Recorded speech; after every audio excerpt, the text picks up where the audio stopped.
Howdy folks, Hunter Rogerson here, and today I get to tell you about a third in the trilogy of the Hearth and Hollow libraries, which is a crazy thing that I get to be able to say. It brings me much joy. But before I start spinning yarns about this thing, let's go ahead and just take a look at it. This is Hearth and Hollow Folk Accordion.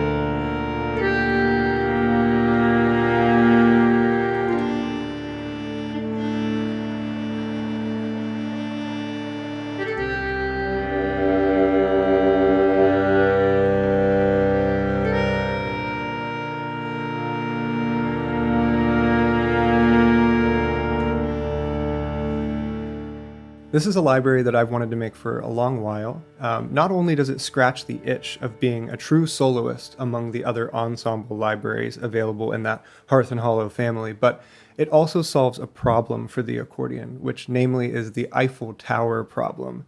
And that is to say that the accordion is a very characteristic instrument. It's steeped in lots of folk traditions, so it's easy to get that stuck in a certain category in your head.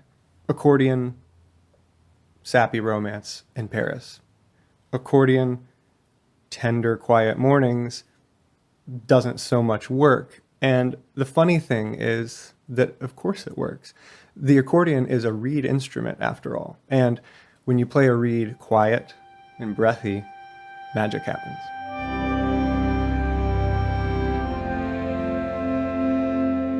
Okay, so we're going to work through every one of these articulations, but we're going to do it out of order because I want to start with the blossoms. The blossoms, to me, especially when played very quietly on the keyboard, like low velocity layers, they evoke that exact tenderness that I'm really trying to showcase here. I would put them in league with any woodwind evolution library that you could think of.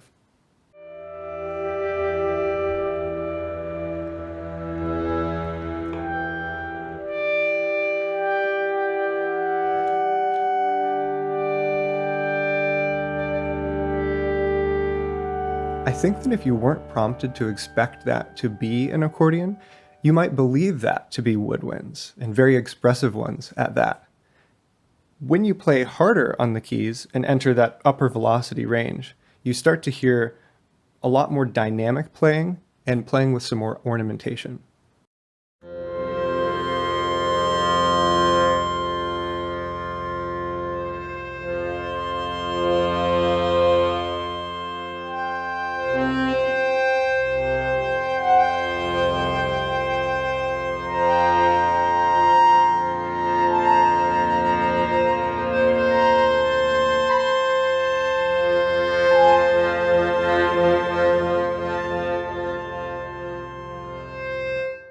Many articulations, and blossoms included, have a bespoke little category here in the articulation settings panel. For the blossoms, for instance, we have attack and release, which gives us those nice gauzy fades, and we have the random start toggle here, which gives us the ability to randomize the start of the sample every time we play the key. Now, with this off, you get the true sample start every time, so that if you really want to rely on having a certain little turn or ornamentation show up at a specific part of the composition, you're good. But if you're playing some kind of dense chords or repeated notes, and you don't want to hear that same part of the phrase played over and over, that's your ticket. But this is just beginning to scratch the surface of all the features that are packed into this thing. Let's go back to the top of the list and look at what the instrument's going to sound like out of the box.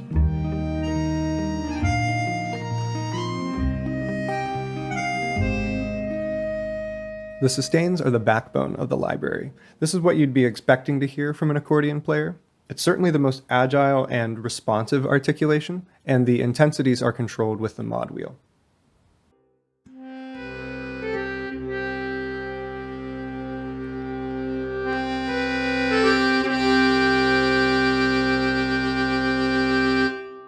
We also have the octave sustains here, which of course function just the same as the regular sustains, but are a different set of samples where a switch on the front of the accordion is depressed, which opens up a rank of reeds that are an octave below that primary rank of reeds.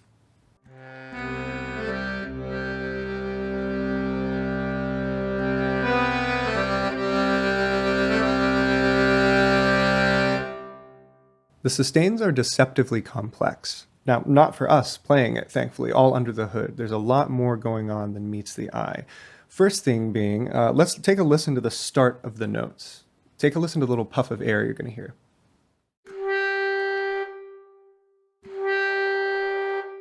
You're hearing the air before you even hear the note, and the tone of the note actually is kind of ramping in rather than just kind of snapping into view.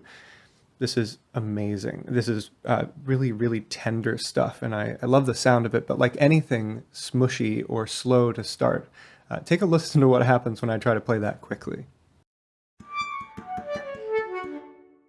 So it almost sounds like I missed a lot of those notes, or that I wasn't playing most of them. We can solve that problem by going up to this drop down here next to soft starts and toggling those off. And so now we're free to play as fast as we want. So this is great and problem solved for fast playing, but unfortunately, when it comes to those moments where we want that little gauzy start, well, we've kind of traded in some of the character for playability, which is often the case in sample libraries. We have a third option here which kind of solves all cases, which is smart mode from the dropdown. With this engaged, when we start playing, we hear that sweet approach to the note, but then as we play swiftly afterward, the instrument adapts to our playing.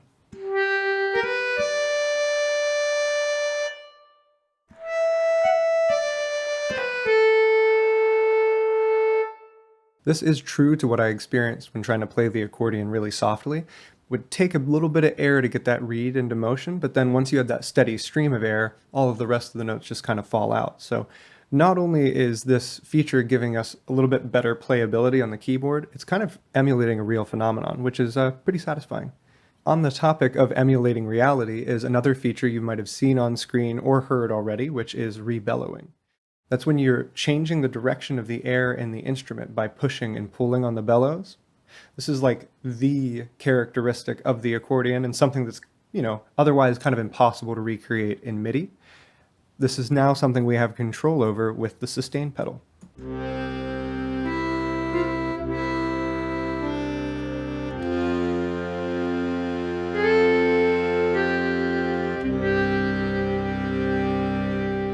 I love the freedom that this gives me to express a melody exactly the way I want, especially when it comes to repeating notes. Because in the world of MIDI, that's ground we typically have to give up. There's just no other game in town but to release a note and play it again. And of course, this is more than just a slick way to automate that process. I did record the actual transitions between directional change. You could think of that as the way that true legato is approached.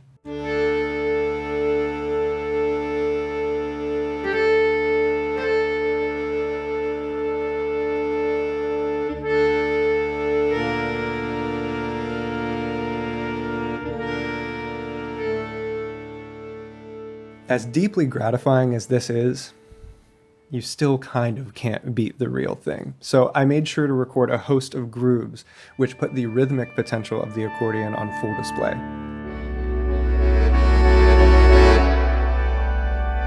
The grooves, like in the plucked folk ensemble and folk voices, are tempo-synced rhythmic samples. So we've got some straightforward grooves, like the quarter note and half note, whose intensities can be controlled with the mod wheel.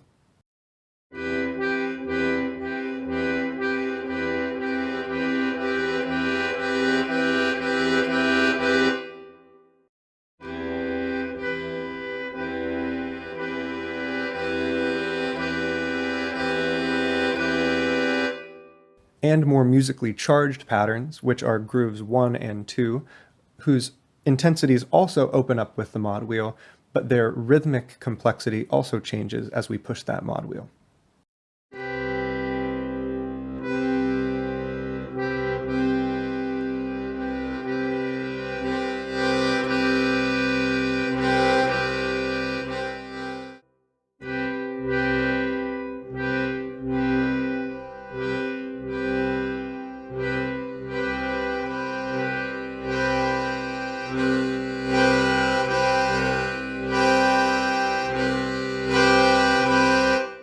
Like the grooves specifically in folk voices, you can play freely on the keyboard as the groove is unfolding. So as long as notes are overlapping, we won't be re-triggering the beginning of the groove with every new note.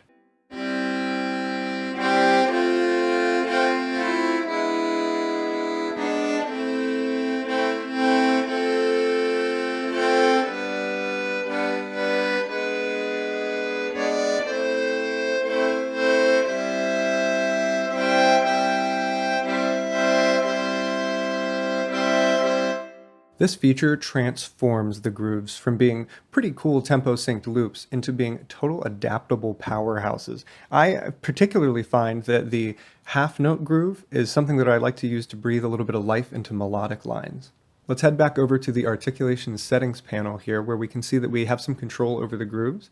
We have a time modifier control, which allows us to play the grooves back at their naturally recorded speed or double them, which allows us to kind of get a little bit of extra mileage out of some of these patterns. For instance, the half note groove doubled becomes a bit of a punchier quarter note groove that you could even double with the existing quarter note groove. It's also just a good way of taking a really, really slow piece of music that may shift into a more up-tempo kind of a double time feel, and having your grooves kind of follow suit, where otherwise the instrument would be looking at that DAW's tempo and drag those loops way, way back.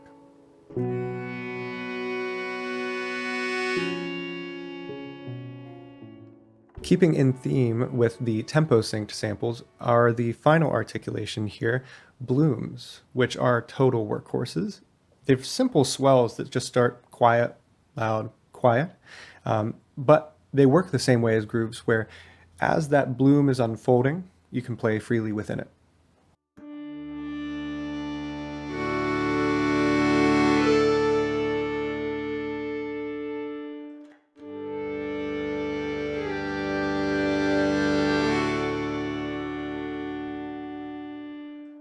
I gotta tell you, it's hard to go back to the way that most libraries handle swells after you've been free to play around while the swell is taking place. I specifically find that the two-bar blooms work well to kind of hold melodies, and they kind of lift it into a sense of like really natural expression.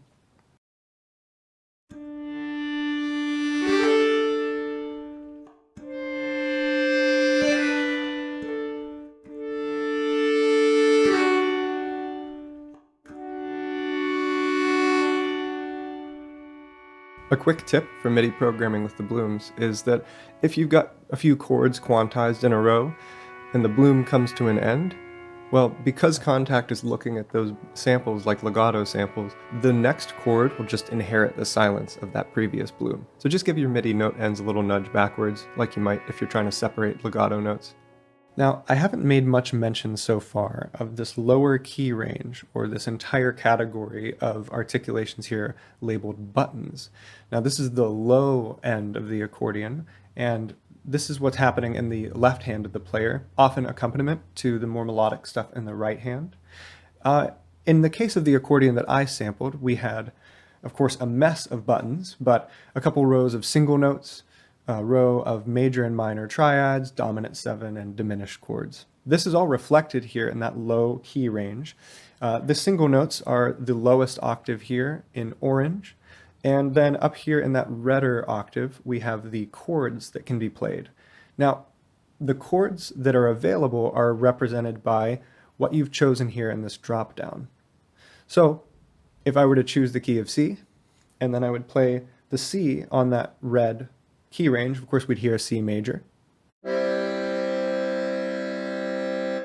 The G would be a G major. So on and so forth. We've also taken into account some of the non-diatonic notes, where instead of leaving them empty or out of the key, we've just populated those with the neighboring diatonic note. So the goal here is just to make this range as intuitive as possible, so we're not searching around all over the place for the chord that we need, and it makes pairing this with melodic playing in the right hand feel all that much better.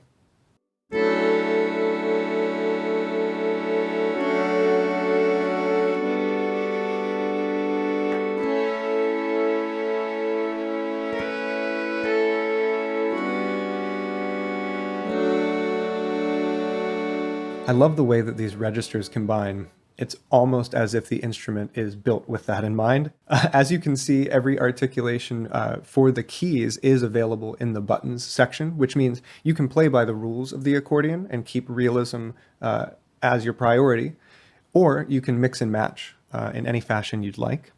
You also might want to change the overall balance between these two registers, and this is where the global settings panel comes into play. We have a balance control for the times where you might want to tuck the low stuff a little bit more behind the melody or vice versa, and we have that horizontal slider here to adjust that. Right below is the width control. This pushes our buttons register off to the left and the keys way off to the right.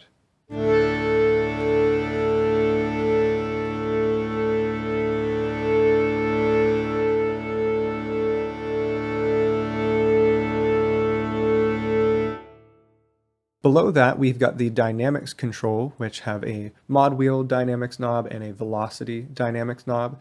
These just control how much influence that MIDI input has over the volume of the instrument. So with the mod dynamic knob all the way at 0, when I move the mod wheel, we're going to hear no shift in volume, just crossing between intensity layers. So let me show you what I mean with Groove 1 would be a good example.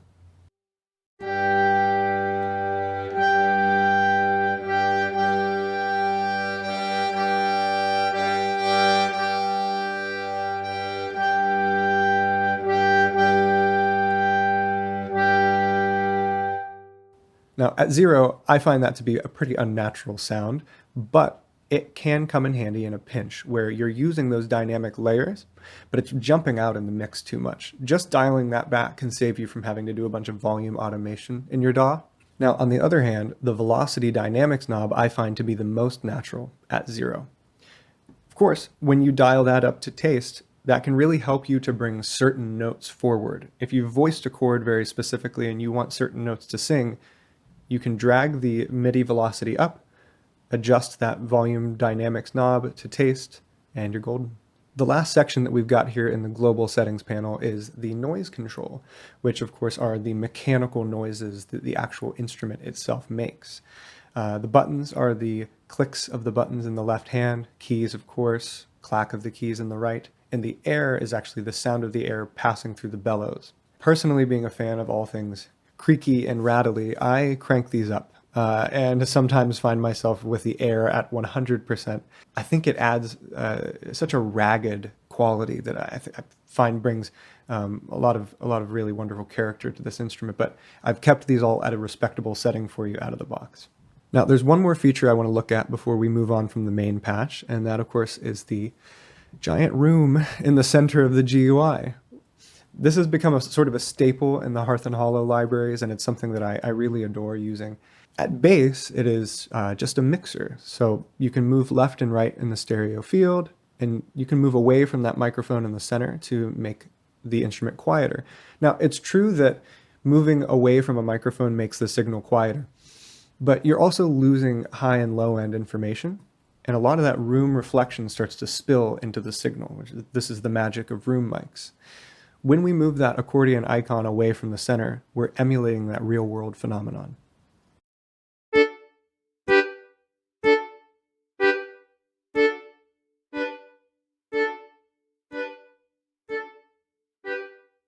The bleed knob here at the bottom determines how much of that phenomenon we're hearing, so we can really exaggerate it by dialing it up, or we can do away with it altogether, which would leave moving the accordion to be truly just a volume control. Regardless, I find this to be just a tremendous way of immediately tucking something into a mix, settling it really naturally and really intuitively.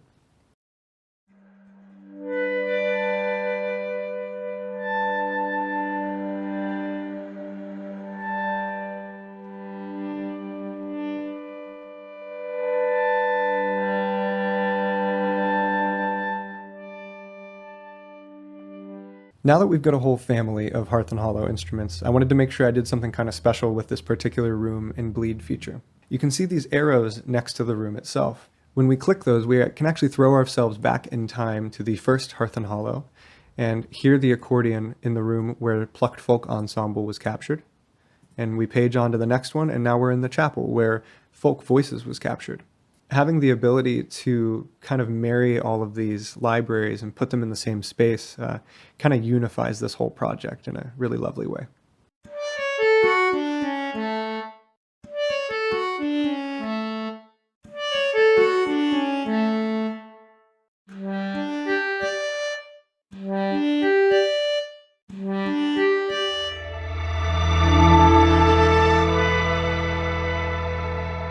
I'm excited to show you this next patch, the accordion ecosystems, because this was my way of doubling down on the idea that the accordion is so good at evoking texture and wide old world landscapes. This patch is a collection of 12 pads that I built using only accordion samples, accompanied by paintings that I felt like really matched the spaces being evoked.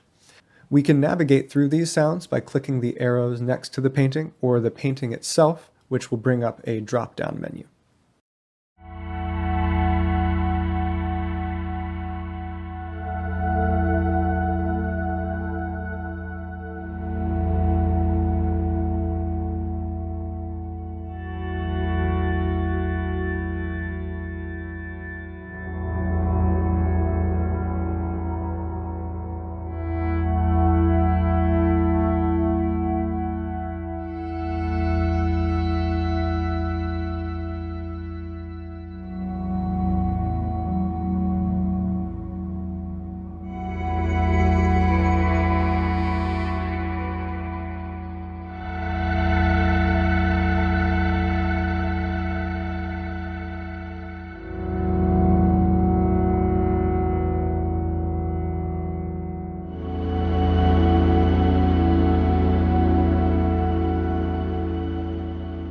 Over here in the Adjust panel, we can control the shape of the thing with envelope sliders.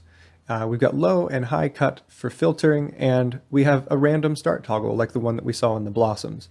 The plate send is also the same as the one in the main patch. Over here on the other side, the Mix panel is just a very simple mixer where we have our main sound, which is what we select here in the painting.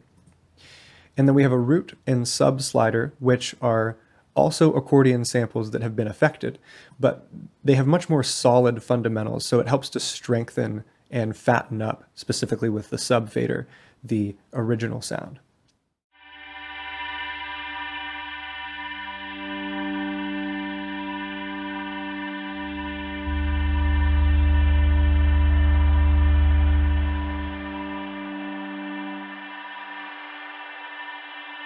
Now, because these are built from the same DNA as the main accordion patch, they blend perfectly, and it really elevates that sense of wild and wandering that I feel like is latent in the accordion.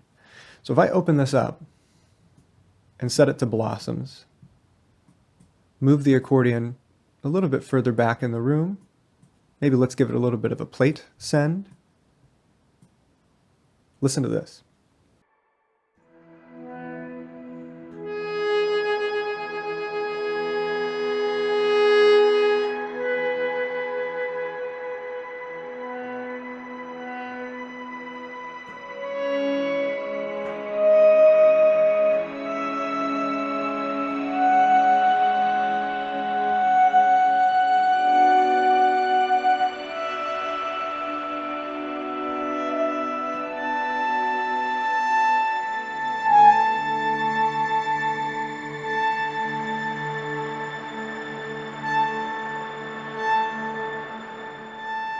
Well, folks, thanks for sticking around to the end, and I can't tell you what a privilege it is to be able to make these libraries and then share them with you. You know, I put so much stake into each one of these Hearth and Hollow libraries. There's so much of me in there. There's such kind of quirky and unique challenges to try to bridge that world of scoring and songwriting, and I certainly couldn't do it alone, and just very specifically wanted to give a quick shout out to Owen Bolig, who made all of these features that elevated this thing to new, realistic and playable heights possible. I certainly could not have done any of that without Owen's help. But that's enough from me. If you dig the library, go on over to Spitfire's site and check out Hearth and Hollow, the folk accordion, and take care of yourself. I'll see you next time.